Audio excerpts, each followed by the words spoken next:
Hello student, I am Vijendra.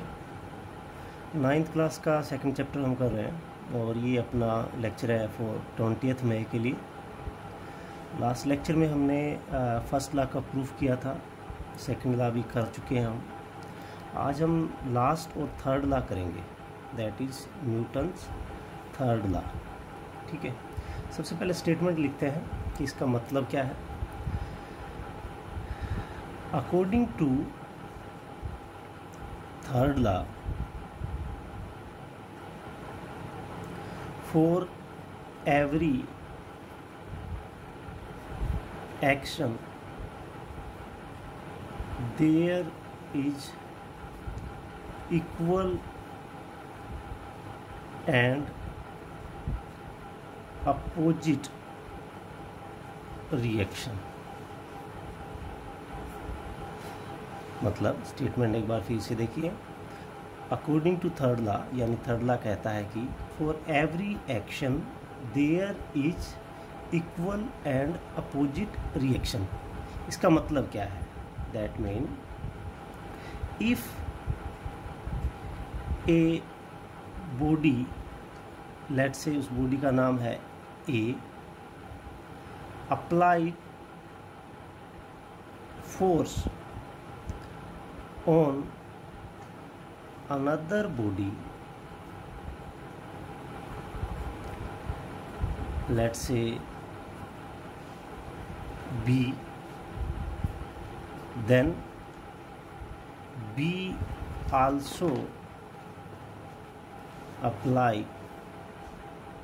force on A which is equal and opposite. मतलब अगर मैं diagram से इसको आपको शो करना चाहूँ, देखिए मान लेते हैं कि हमारे पास ये एक बॉडी है ए। इस बॉडी का अपन ने नाम रख दिया ए। ए बॉडी ने बी बॉडी पर फोर्स लगाया, ये मान लेते हैं बी बॉडी। ए ने फोर्स लगाया एफ। ठीक है, फोर्स एक वेक्टर क्वांटिटी है, इसलिए मैं एरो लगा रहा हूँ इसके ऊपर। ए ने बी पर फोर्स लगाया एफ। तो ऐसा नहीं है कि ए जो बी पर फोर्स लगा रही है वो अकेला फोर्स यहाँ लगेगा। अगर ए ने बी पर फोर्स लगाया तो बी भी वापिस एक फोर्स लगाएगी। कितना? उतना ही।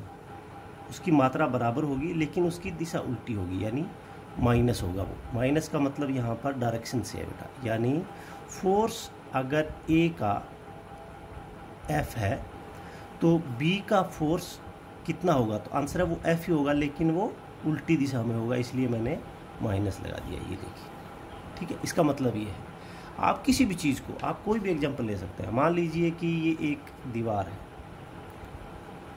ठीक है, और ये एक कोई स्टूडेंट है। अगर इस स्टूडेंट ने इस दीवार को धक्का दिया, फोर्स लगाया एफ, तो दीवार भी इस स्टूडेंट को वापस धक्का देगी। कितना फोर्स लगाएगी?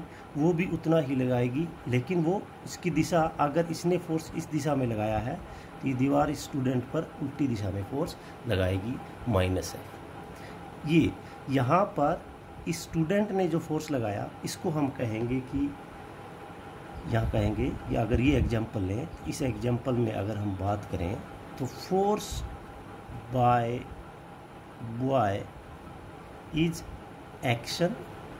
बच्चे ने दीवार पर एक्शन किया तो वॉल गिव्स एन रिएक्शन। दीवार ने उस पर क्या दी? एक रिएक्शन दी। किसी भी चीज़ को आप फोर्स लगाओगे तो फोर्स हमेशा पेयर में लगता है। तो इसकी मैं प्रॉपर्टीज़ लिख देता हूँ, इसको आप कॉपी कर लीजिएगा। ठीक है, वीडियो को पॉज कीजिए, इस डेफिनेशन को कॉपी कर लीजिए। आगे लिखता हूँ, ठीक है। इससे इम्पोर्टेंट चीज़ें निकल के आई।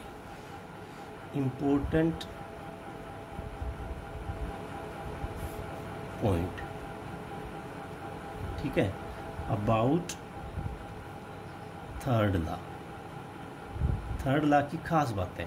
नंबर 1, फोर्स always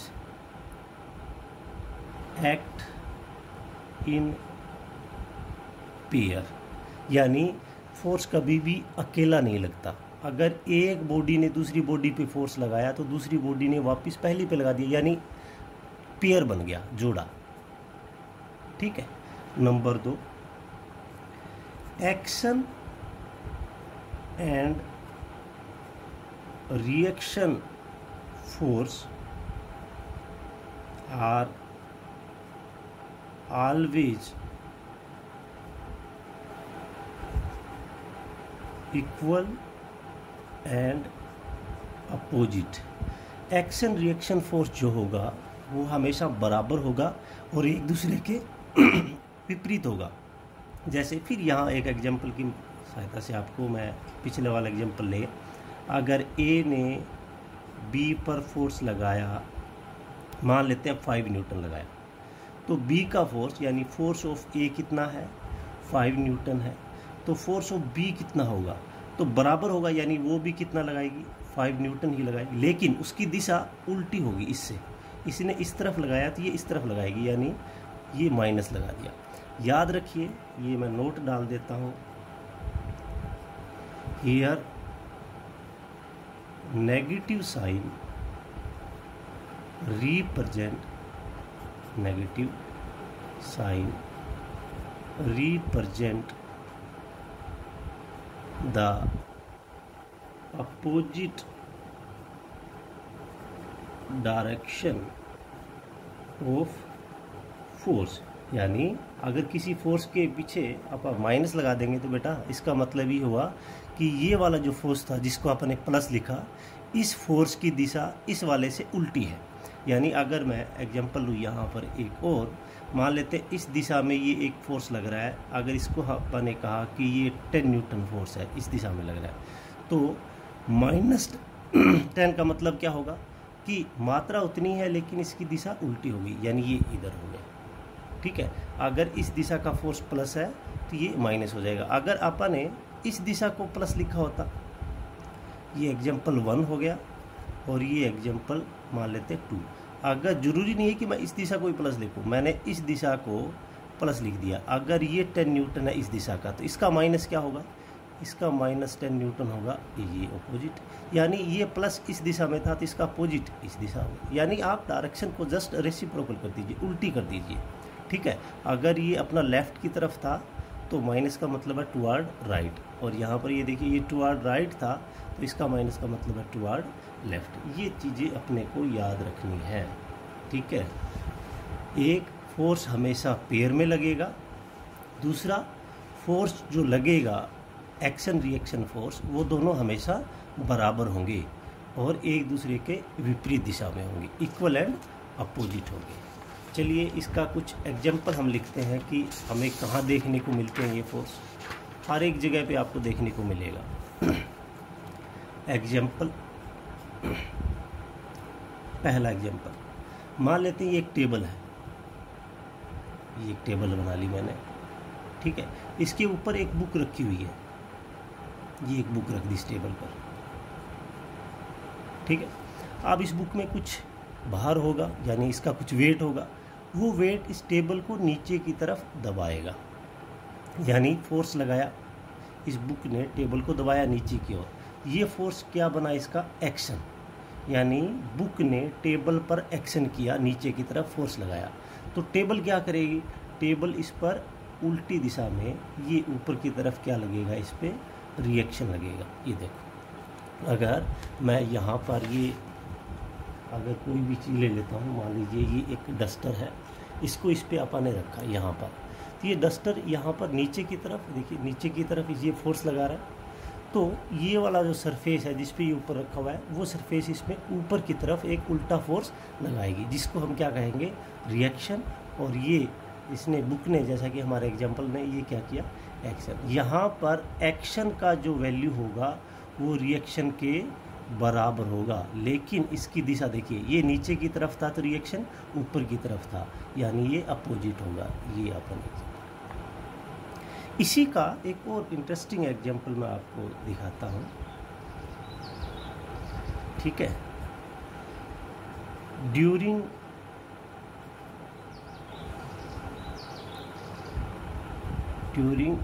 वॉक, चलने के दौरान आपको यही एक्शन रिएक्शन फोर्स देखने को मिलेगा। याद कीजिए, मैंने आपको फर्स्ट लॉ में कहा था कि कभी भी किसी भी बॉडी का खुद का फोर्स उसको चला नहीं सकता। तो आप चलने के लिए क्या करते हो? मान लीजिए ये एक स्टूडेंट का मैंने यहाँ डायग्राम बनाया, ये एक कोई भी बच्चा है, आप ये, ठीक है, ये यहाँ पर सरफेस पे खड़ा है, ठीक है। ये चलने के लिए क्या करेगा? आप चलने के लिए क्या करते हो? आपको मैं 10 सेकंड देता हूँ, आप अपनी सीट से खड़े होके एक बार चलिए और ये देखिए कि आप चलने के लिए आपके पाँव ने फोर्स लगाया तो वो किस पर लगाया और किस दिशा में लगाया। आप खड़े होकर चलेंगे तो आपके ये पाँव जो है वो फोर्स लगाएंगे, किस पर लगाएंगे और किस दिशा में लगाएंगे। एक बार ट्राई करके देखिए आप, ठीक है। आपके पास 10 सेकंड है, ठीक है। चलिए वापस देखते हैं। तो आपने क्या किया होगा? चलने के लिए आपके पाँव ने जिस सरफेस पे आपके पाँव है, यानी आप मान लीजिए अर्थ पे हैं, तो आपने अर्थ को पीछे की तरफ धकेला होगा, यानी फोर्स लगाया, फोर्स बाय लेग्स। किस तरफ लगाया? किस पर लगाया? On earth. किस तरफ लगाया? Toward backward direction, backward direction. आपके पाँव ने चलने के लिए, आपके पाँव ने पीछे की तरफ आपने यूँ फोर्स लगाया होगा, आपने अर्थ को पीछे की तरफ धकेला।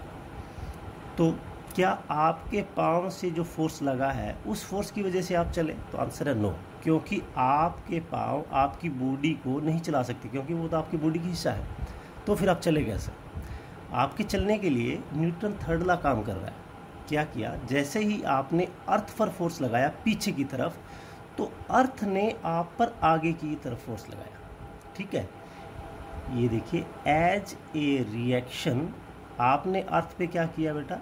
ये हमारा कहलाया एक्शन।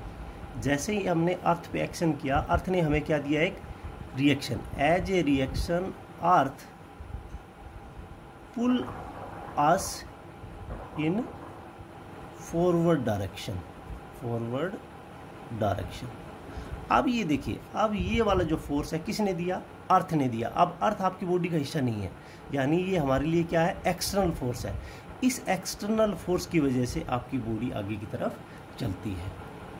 समझ में आया? तो ये है आपका रिएक्शनल फोर्स। तो हम चलते न्यूटन थर्ड लॉ अगर एप्लीकेबल नहीं होता तो हम चल ही नहीं पाते। अगर हमारे पाँव अर्थ पर फोर्स लगाते और अर्थ हमारे पर फोर्स नहीं लगाती तो हमारी बॉडी को फोर्स मिलता नहीं। अगर किसी रुकी हुई वस्तु पर फोर्स ना लगे तो वो वस्तु चलती नहीं है।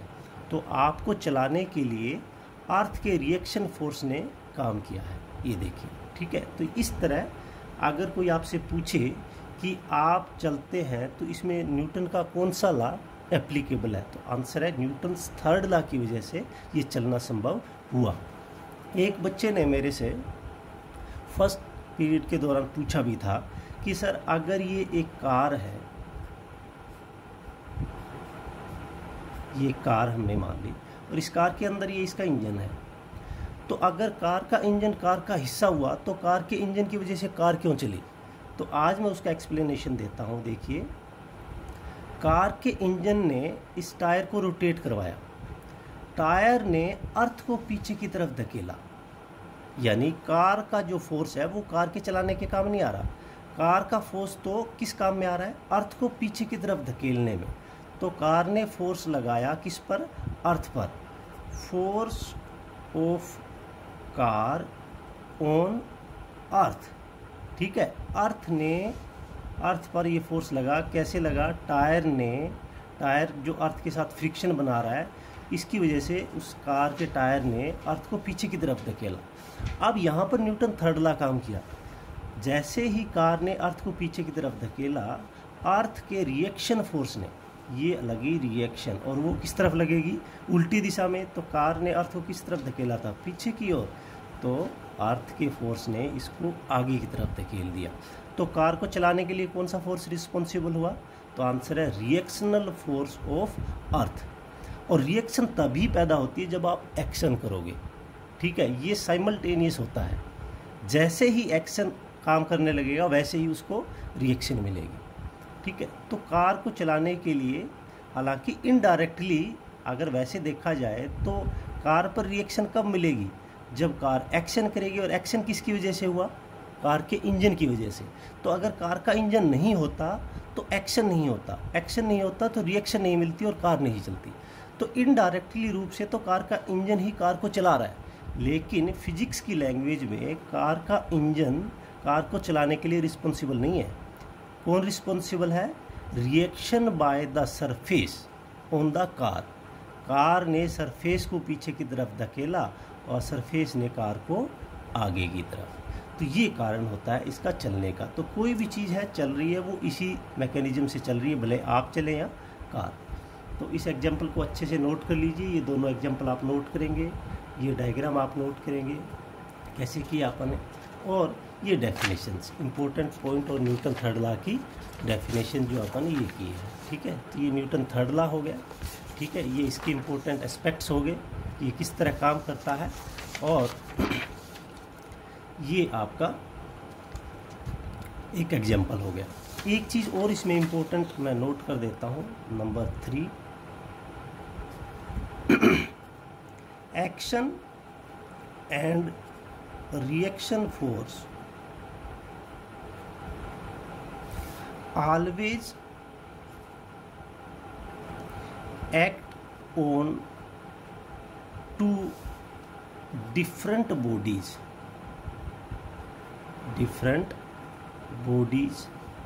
and do not cancel each other। मतलब एक्शन और रिएक्शन फोर्स है वो हमेशा दो अलग अलग बॉडी पे लगेगा और कभी भी एक दूसरे को कैंसिल नहीं करेगा। जैसे कि हमारे इस एग्जांपल में देखिए, यहाँ पर कार ने एक्शन किया, किस पर लगा, अर्थ की सरफेस पर। रिएक्शन किस पे लगा, कार पर। इसी तरह इस बच्चे ने चलने के लिए इसके पाँव ने एक्शन किस पे किया, अर्थ पर। रिएक्शन किस पे लगा, बॉय पर। ये नहीं हो सकता कभी भी कि इस बच्चे का एक्शन और रिएक्शन दोनों ही इस पे लगे। अगर एक बॉडी पे एक्शन होगा तो दूसरी पर जिसने एक्शन किया उस पे क्या लगेगा, रिएक्शन। और ये कभी भी एक दूसरे को कैंसिल नहीं कर सकते, नेट फोर्स उनका जीरो नहीं हो सकता। इसका मतलब कि अगर फोर्स बॉय का जो है और यहाँ पर फोर्स जो वापस अर्थ लगा रही है, ये दोनों फोर्स मिलके आपस में कभी जीरो नहीं हो सकते, क्योंकि आप इन दोनों को जोड़ ही नहीं सकते। क्यों नहीं जोड़ सकते, क्योंकि बच्चे ने जो फोर्स लगाया वो किसके काम आया, अर्थ के, और अर्थ ने फोर्स लगाया वो किसके काम आया, बॉय के। तो याद रखिए, दो कभी भी फोर्स को जो ऐड करते हैं तो दो अलग अलग बॉडी का फोर्स हम ऐड नहीं कर सकते। उस बॉडी पे कितने फोर्स, अगर देखा जाए तो इस बच्चे पे सिर्फ एक ही फोर्स लग रहा है। कौन लगा रहा है, अर्थ लगा रही है, ठीक है। तो ये याद रखिएगा कि कभी भी एक्शन और रिएक्शन फोर्स एक दूसरे को कैंसिल नहीं कर सकते। आपके दिमाग में और भी क्वेश्चन आएंगे कि सर हमने अर्थ को पुश किया तो अर्थ क्यों नहीं चली, वो आगे की बात है, बाद में समझाएंगे आपको। लेकिन तब तक ये चीज़ें याद रखिए, इसको कॉपी कर लीजिए और एक बार अच्छे से दोबारा रीड कीजिए। कल इस पे बेस्ड कुछ हम और फिनोमिना को डिस्कस करेंगे, ठीक है। आज के लिए इतना ही। Have a nice day.